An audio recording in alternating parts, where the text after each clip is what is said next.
शिक्षा का चरम स्तर होता है परीक्षा। यही परीक्षा व्यक्ति को उनके जीवन की अनेकों कठिनाइयों से उभरने का बल प्रदान करती है। एक ऐसी ही परीक्षा महादेव के अवतार नंदी के समक्ष भी आने वाली थी।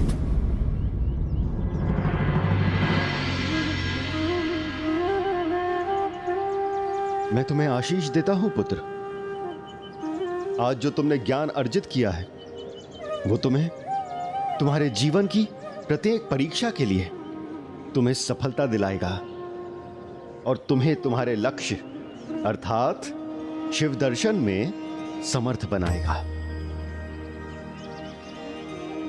तो क्या वास्तव में इंद्रदेव नंदी जी की परीक्षा लेने वाले थे लंकेश? इंद्रदेव कहां कोई कार्य एकाकी संपन्न करने में समर्थ हैं। वो तो अपने एक समूह को साथ लेकर गए, इसलिए अब एक नन्हे बालक को 6 देवताओं का सामना करना था। ओम नमः शिवाय, ओम नमः शिवाय, ओम नमः शिवाय। हमारी योजना के अनुसार यमराज आप आखेटक बनेंगे और भूदेवी आप मृग का रूप धारण करेंगी।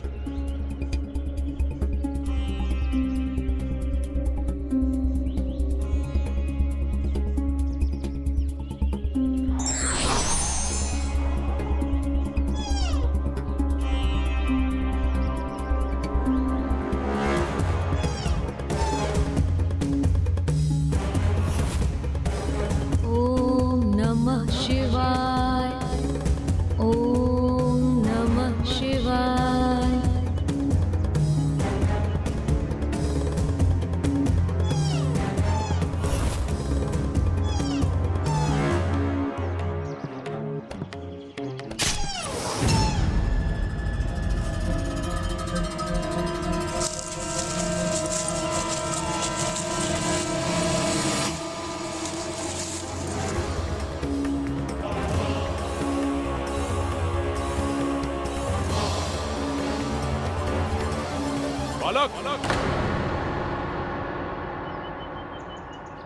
यदि तुमने किसी मृग को यहां आते हुए देखा है तो बताओ मुझे वो किस दिशा में गया है। यदि मैंने इन्हें उस मृग के विषय में सत्य कहा तो ये उस लाचार मृग को बंदी बना लेंगे और उसके उपरांत ज्ञात नहीं उसके साथ कैसा अत्याचार करेंगे। किंतु यदि मैंने असत्य कहा तो वो भी धर्म के विपरीत होगा। मुझ पर असत्य वचन कहने का दोष लगेगा। किस विचार में डूबे हो बालक? मेरे प्रश्न का शीघ्र उत्तर दो। कहां है वो मृग? इस प्रकार मेरे समक्ष क्यों स्थित हो गए हो? बताओ वो मृग कहां है? वहां उस दिशा में।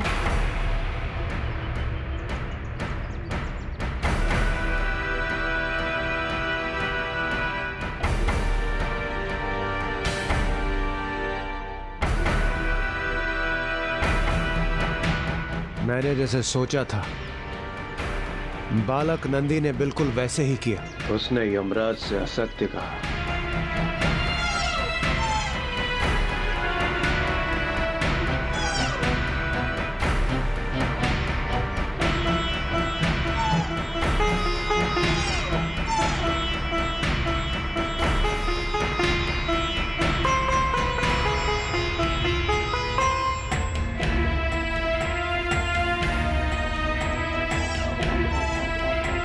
चिंता मत करो, मैं तुम्हें कोई कष्ट नहीं पहुंचाऊंगा। मैं तुम्हारी सहायता करने आया हूँ।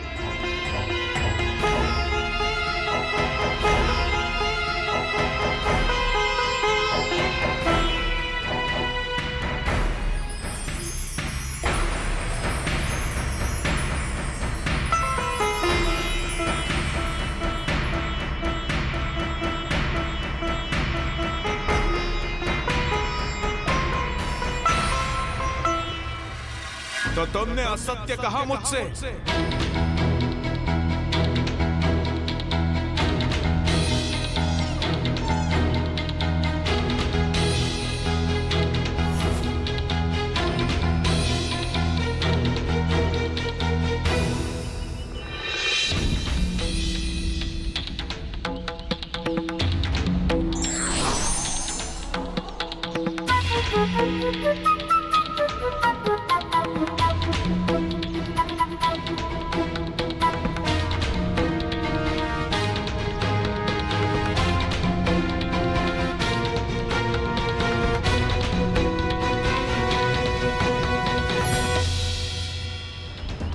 ऋषि पुत्र प्रतीत होते हो तुम, किंतु तुम्हारा आचरण तो ऋषि पुत्र जैसा नहीं है।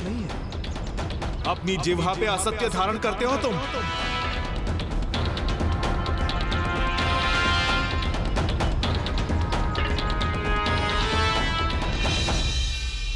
आखेटक, आप हमारे लिए आखेट करने आए थे ना? तो फिर यहां आप इस कोमल बालक पर क्रोधित क्यों हो रहे हैं? आप जिसे कोमल बालक पुकार रहे हैं ना राजन, वो मिथ्या वचन कहने वाला कपटी और अधर्मी बालक है। असत्य तो आप कह रहे हैं आखेटक महोदय, मैंने कोई अधर्म नहीं किया। देखिए देखिए, पुनः असत्य कह रहा है ये बालक। मैं तो आखेट रूपी मृग के पीछे पीछे यहाँ आया था, किंतु इसी ने मुझे भ्रमित कर दिया, दूसरी दिशा में भेज दिया, जबकि यह मृग इसी के साथ यहीं था। बालक, तुम ऋषि पुत्र हो और असत्य कहने से पहले तुमने तनिक भी संकोच नहीं किए। प्रतीत होता है तुम्हारे गुरु ने तुम्हारी शिक्षा में तुम्हें अधर्म का पाठ सिखाया है। किसी निर्दोष जीव की रक्षा के लिए कहा गया असत्य अधर्म नहीं, अपितु धर्म होता है, क्योंकि धर्म कर्म से तो प्राणियों की रक्षा होती है। इसीलिए ऐसा सत्य जिससे किसी प्राणी को हानि पहुंचे, वो भी अधर्म ही है।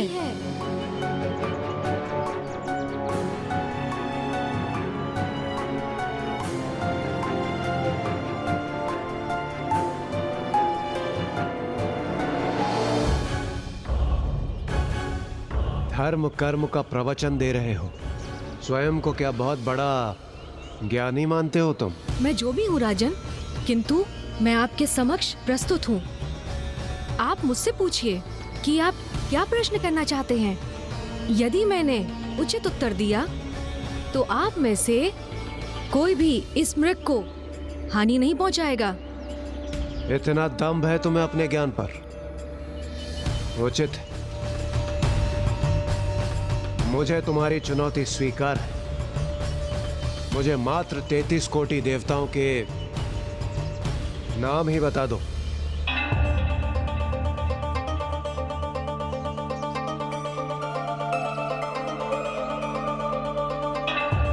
क्या हुआ बालक? मेरे प्रश्न का श्रवण होते ही तुम अपना समस्त ज्ञान भूल गए? तुम्हारे ज्ञान का अहंकार छिन्न भिन्न हो गया?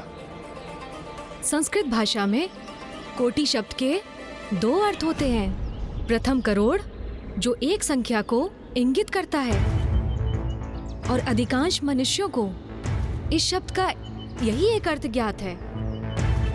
किंतु कोटि शब्द का दूसरा अर्थ है श्रेष्ठ प्रकार, जो देवताओं के संदर्भ में अधिक मान्य है। इसलिए 33 कोटि देवताओं का अर्थ 33 करोड़ नहीं, अपितु 33 श्रेष्ठतम देवताओं से संबंध रखता है। इसलिए आपके प्रश्न का उत्तर है राजन, 33 कोटि देवता, जिसमें 12 आदित्य, 8 वसु, 11 रुद्र, 1 इंद्र, 1 प्रजापति एवं 2 अश्विनी कुमार, जिनकी संख्या का संयोग हुआ 33।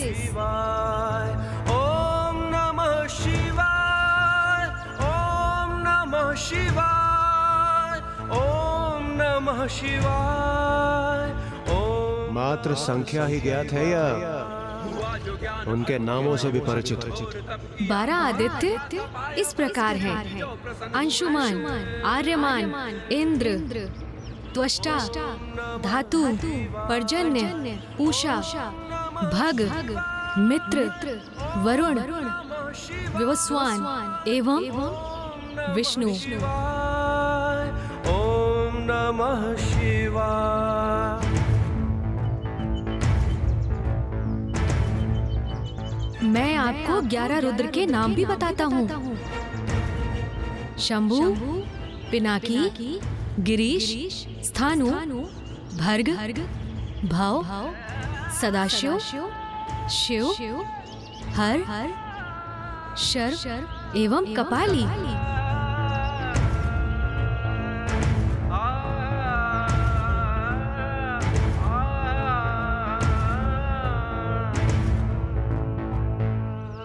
मात्र नाम कंठस्थ कर लेने से कोई परम ज्ञानी नहीं बन जाता बालक।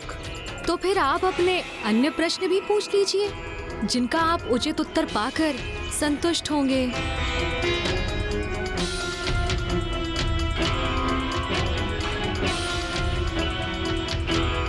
तो ये बताओ, स्त्री और पुरुष के मध्य अधिक श्रेष्ठ कौन है? स्त्री अर्थात माता आदिशक्ति एवं पुरुष अर्थात जगत पिता शिव। संसार की उत्पत्ति में दोनों का ही समान योगदान था, इसीलिए दोनों ही श्रेष्ठ हैं। किंतु यदि इन दोनों में से किसी एक को श्रेष्ठता प्रदान करना अनिवार्य है, तो मैं स्त्री को ही श्रेष्ठ कहूंगा, क्योंकि वो तो पुरुष को भी जन्म देती है।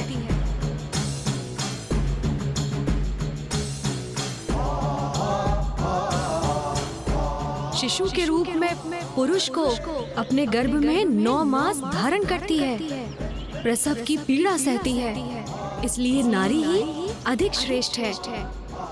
और इसीलिए पति की अर्ध पूजा का फल पत्नी को भी प्राप्त होता है। समस्त देवताओं को माता के गर्भ से ही जन्म लेना होता है।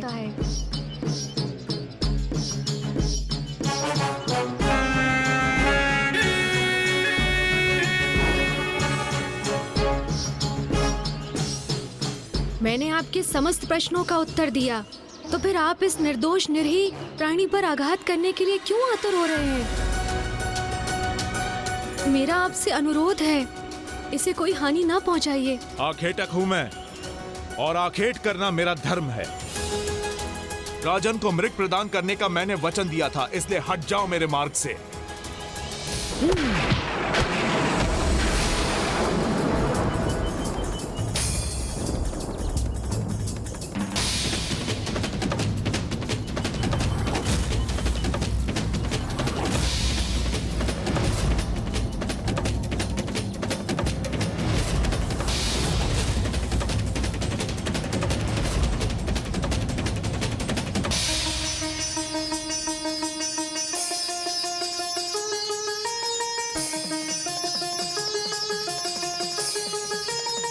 आप सभी भले ही अपने वचन से हट जाएं, किंतु मैंने इस निर्दोष जीव को शरण दी है, इसलिए अब ये मेरा शरणागत है, और शरणागत रक्षा के धर्म से मैं कदापि पीछे नहीं हटूंगा।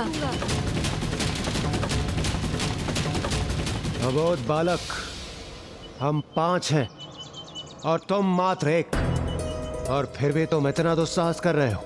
जिसे आप दुस्साहस कह रहे हैं, वो तो मेरी धर्मपरायणता है, और ये मेरी चुनौती है कि मैं आप सभी की संयुक्त शक्ति के समक्ष अडिग रहकर धर्म का पालन करूंगा।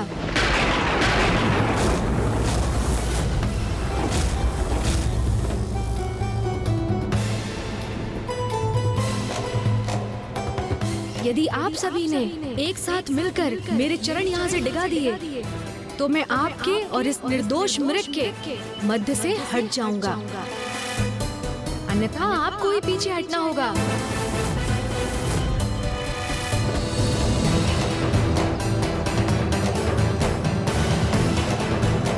कहीं देवताओं को चुनौती देकर नंदी ने कोई भूल तो नहीं कर दी?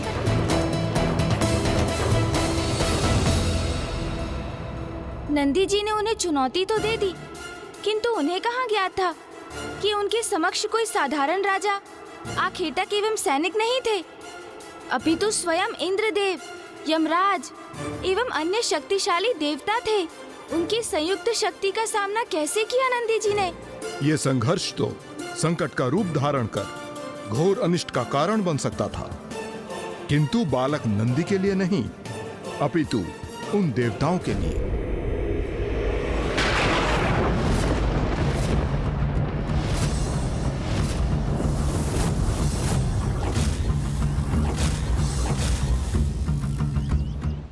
मैं आपको एक बार पुनः स्पष्ट कर दूं, यदि आपको ये मृग चाहिए, तो आपको मेरे चरण इस स्थान से डिगाने में सफलता प्राप्त करनी होगी,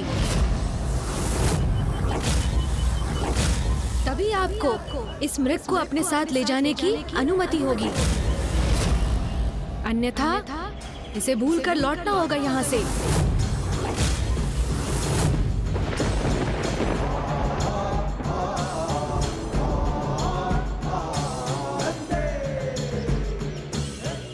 नन्हे से प्राण किंतु वचन कितने महान। तुम्हारे चरण तो क्या, मेरी एक गर्जना से मैं तुम्हारा शरीर कंपित कर तुम्हें पीछे हटा दूंगा। आपको अपने प्रयोजन में सफलता प्राप्त होगी अथवा असफलता, ये तो प्रभु की कृपा पर निर्भर करता है। आप प्रयास कीजिए, परिणाम महादेव पर छोड़ दीजिए, महादेव पर छोड़ दीजिए।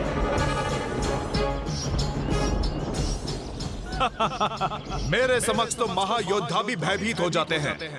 तुम तो एक नीरे बालक हो। देवराज, दोनों में भला क्या समानता है?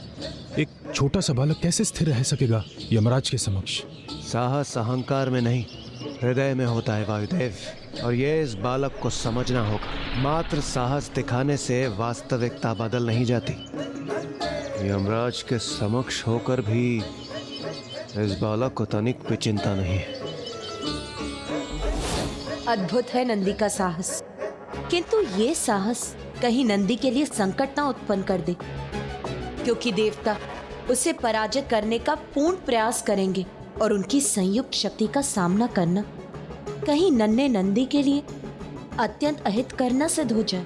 कठोर परीक्षा के उपरांत ही मनुष्य का उत्तम चरित्र उजागर होता है, और प्रभु भोलेनाथ के प्रति नंदी की एकाग्रता ने पूर्व में ही प्रमाणित कर दिया है कि वो महादेव का परम भक्त है। और इस परीक्षा के उपरांत ये भी ज्ञात हो जाएगा कि बालक नंदी महादेव का सखा, उनका वाहन बनने योग्य है अथवा नहीं। स्मरण रखना बालक, तुमने स्वयं संकट को आमंत्रित किया है।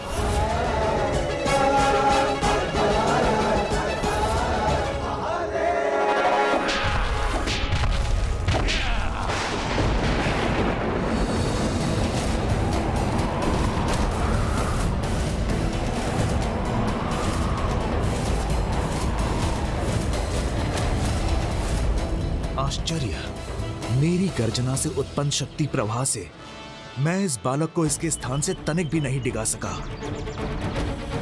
किंतु मेरी फांस का सामना कैसे करेगा ये?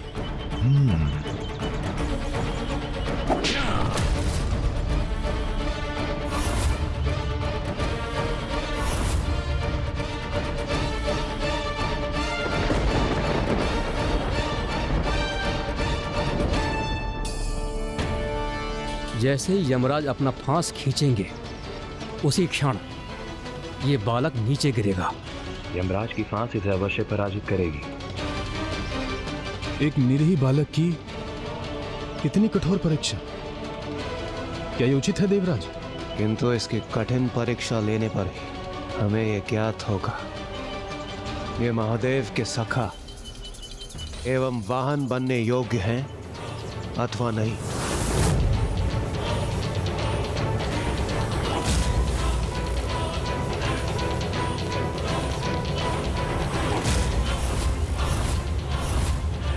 अब तुम अपने स्थान पे कदापि स्थिर नहीं रह पाओगे बालक।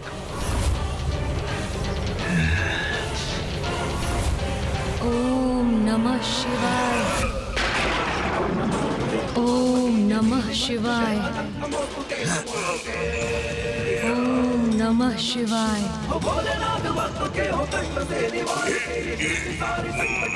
ओम नमः शिवाय। नमः शिवाय, ओम नमः शिवाय, ओम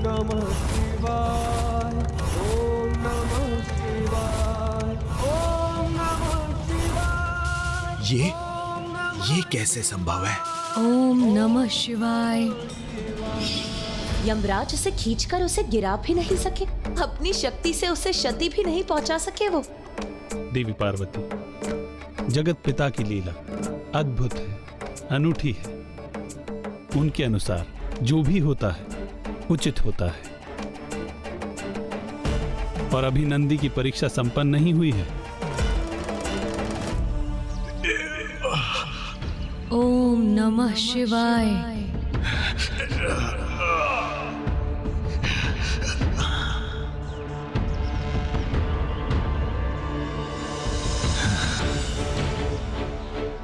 बालक, इतनी उद्दंडता तुम्हारी, तुम मेरा उपहास कर रहे हो। इसका दंड मैं तुम्हें अवश्य दूंगा। ओम नमः शिवाय।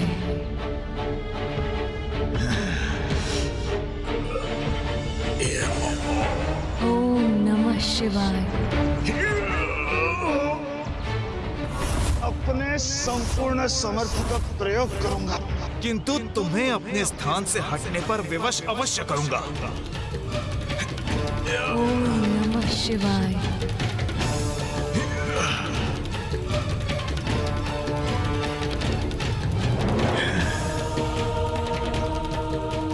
दुस्साहसी बालक, हमारी संयुक्त शक्ति के समक्ष एक क्षण भी नहीं रुक सकते तुम।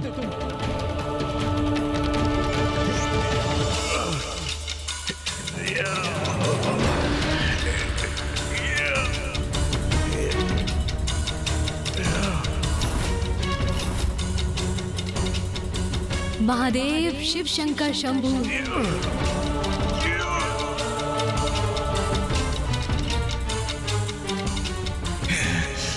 अग्निदेव, वरुण देव,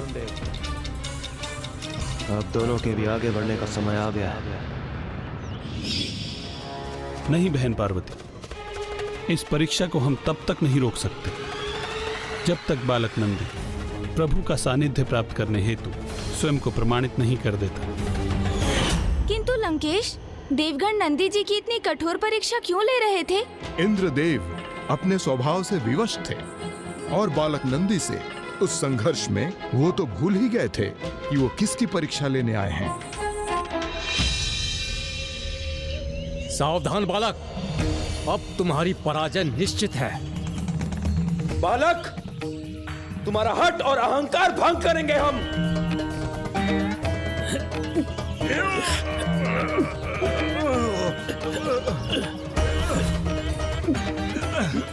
अब इनकी संयुक्त शक्ति इस बालक को अवश्य प्रभावित करेगी।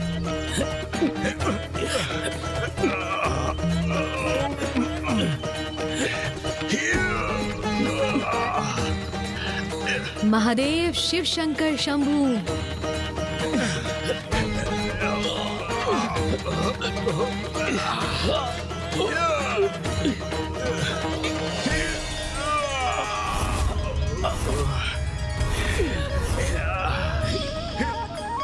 अब तो मुझे पूर्ण विश्वास होने लगा है कि नंदी स्वामी का सखा और वाहन बनने की योग्यता प्राप्त कर चुका है। श्री हरि नारायण की ये मंद मुस्कान क्या संकेत दे रही है?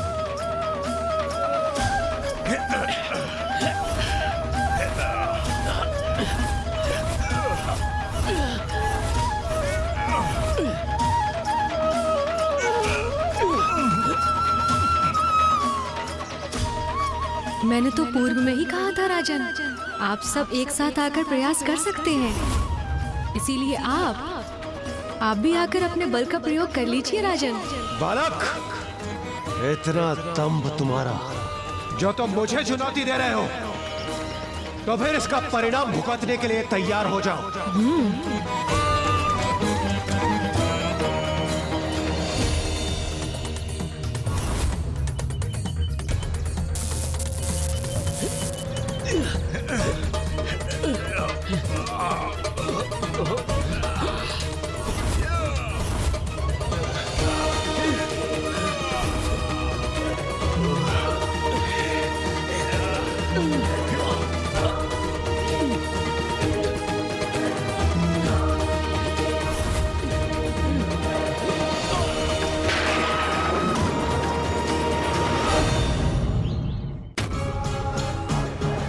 रस्सी छोड़कर आप अपने हाथों से भी प्रयास कर लीजिए। कहीं असफल होने के बाद ये ना कहें बालक नंदी ने आपको पूर्ण अवसर नहीं प्रदान किया।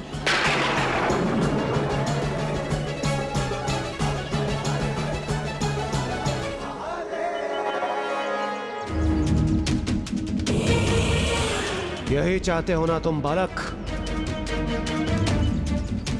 तो ऐसा ही होगा। तुम्हारी पराजय निश्चित होगी और वो मृग जिसकी तुम रक्षा कर रहे हो उस पर भी हमारा अधिकार होगा।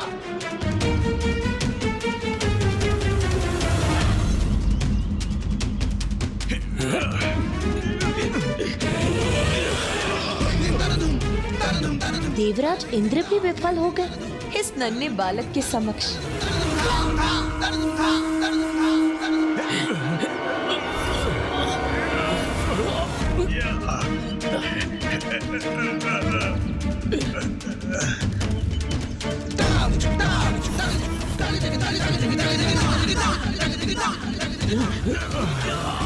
महादेव शिव शंकर शंभू, महादेव शिव शंकर शंभू।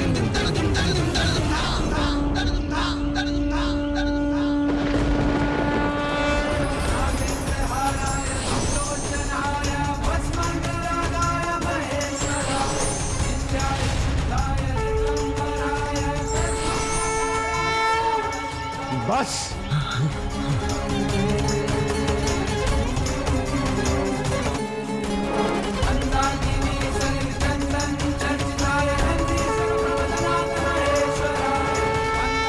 प्रणाम महादेव।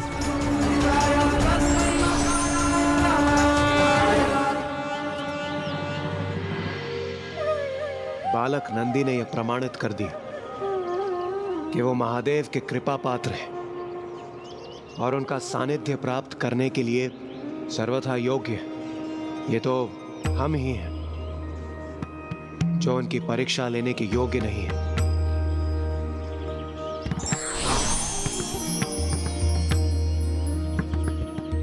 यदि मैं आपको पहचानने में कोई त्रुटि नहीं कर रहा हूं तो आप इंद्रदेव हैं ना? आप सभी को मेरा सादर प्रणाम।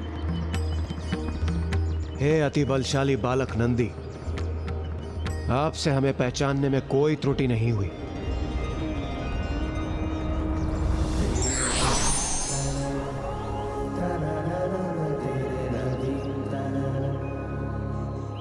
और आप भूमि देवी है ना? अब समझ में आया मुझे। आप सभी मेरी परीक्षा लेने आए थे ना? मुझे क्षमा कीजिए कि मैंने आप सभी को अपने चरण थामने के लिए प्रेरित किया। आपको क्षमा याचना करने की तनिक भी आवश्यकता नहीं। ये तो केवल आपकी परीक्षा का भाग था जिसमें आपने संपूर्ण बल और साहस के साथ स्वयं को सर्वश्रेष्ठ सिद्ध किया है और हमें भी अत्यंत प्रभावित किया है आपने। आप सर्वथा महान हैं नंदी जी, और ये आपकी धर्म शक्ति का ही प्रभाव है कि हमारे समस्त प्रयासों के उपरांत भी आप अपने स्थान पर अडिग रहे। सत्य है, आप श्रेष्ठ धर्मज्ञ हैं, धर्म के ही अवतार हैं। हम आपको आशीर्वाद देते हैं। आज से आप धर्मज्ञ नंदी के नाम से विख्यात होंगे। नंदी के नाम से विख्यात होंगे। नंदी के नाम से धर्मज्ञ नंदी के नाम से विख्यात होंगे। धर्मज्ञ नंदी के नाम से विख्यात होंगे।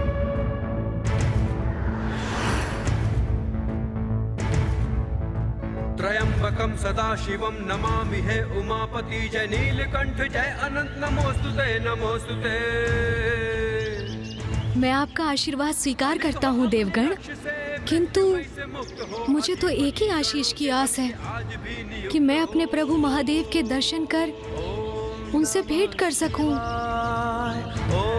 नमः शिवाय, ओम नमः शिवाय, ओम नमः शिवाय।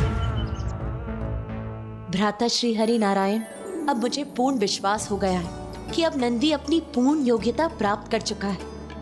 इसीलिए अब महादेव से उसकी भेंट कराने हेतु हमें उसका उचित मार्गदर्शन करना होगा।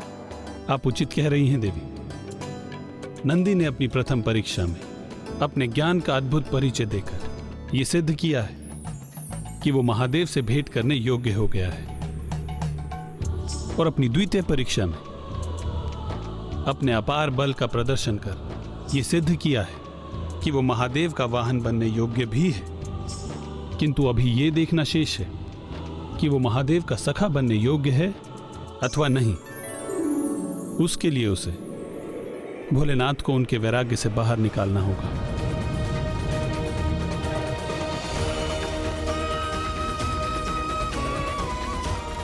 ये नंदी की अंतिम चुनौती, अंतिम परीक्षा होगी और उसमें सफल होकर अपने सखा को पुनः उसके गृह लौटने के लिए प्रेरित कर अपने धर्म का निर्वाह करेगा और ये प्रमाणित करेगा कि वो जगत पिता का सखा बनने के योग्य भी है। किंतु ऐसा कैसे कर सकेगा वो? आप चिंता न कीजिए देवी, स्वयं देवराज इंद्र उनका मार्गदर्शन कर उन्हें उचित पथ पर लाएंगे। और इस प्रकार इंद्रदेव के मार्गदर्शन पर नंदी उस घोर तपस्या में लीन हो गए, जिसका उद्देश्य उनकी अंतिम परीक्षा के रूप में महादेव को उनके वैराग्य से बाहर लेकर आना था। ज्ञान अल्प आयु तप किया अमरता का था पाया शिव जी जो